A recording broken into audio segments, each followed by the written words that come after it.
City. 1 TV Patrol. Sa detalye, mga kalambuan sa Misamis Occidental, gidayeg ni DILG Secretary John Vic Remulla. Miani og pagdayeg ni DILG Secretary John Vic Remulla ang mga kalambuan nga nahitabo sa Misamis Occidental.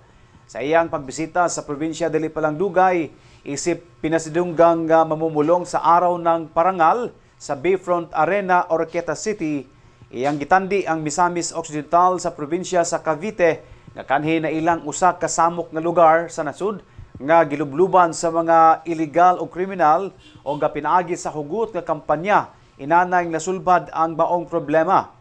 Gisugdan ang rehabilitasyon sa Cavite gikan sa daotan ngadto sa kalambuan pinaagi sa ilang amahan nga miserbisyo isip gobernador nga mihatag og oportunidad sa pagpanarbaho pinaagi sa gipangtukod nga mga factory. Sa iyang pagserbisyo isip gobernador sa maong probinsya, gipakusog usab niya ang libreng edukasyon pinaagi sa gipangtukod nga mga state colleges. Saludo siya sa pagdumala ni Asenso Administration o sa Asenso Administration labi na ni Governor Henry Waminal. Gumikan kay dili sayon ang pagsulbad sa kriminalidad labi na sa illegal nga droga kung kini nakaugat na. Iyang gidasig ang gobernador nga ipadayon ang mga programa o proyekto na mas makahatag pa og dugang kaayuhan sa mga misamisnon ug dili lang sa pagpakusog sa mga kalambuan o kalinaw apan lakip na sa kampanyas batok sa korupsyon na may usa sa labing gipanlimbasugan karon sa iyang pagdumala sa Department of the Interior and Local Government. At sasabihin niyo may pag-asa na ang Pilipinas. May pag-asang umasenso dahil matatanggal ang korupsyon. May pag-asa ang Pilipinas dahil magbabago ang liderato.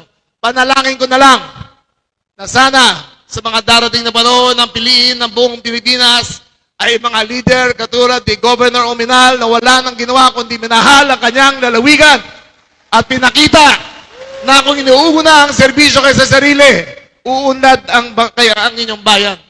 From one of the poorest to the most progressive, from one of the poorest to the best run. Kwento rin ng Cavite yan. Dati kami puro smuggle, puro mamamatay tao. Ngayon, the most progressive, the most wealthy, and the lowest in poverty index in the entire country. There is hope. Let us choose our leaders. Let us move forward. Let us jail the criminals. Let us remove corruption. Let us be like Misamis Occidental. Mabuhay ang Misamis. Mabuhay ang Pilipinas. Mabuhay kayo lahat. Maraming salamat po. At magandang umaga sa inyo lahat. TV Patrol.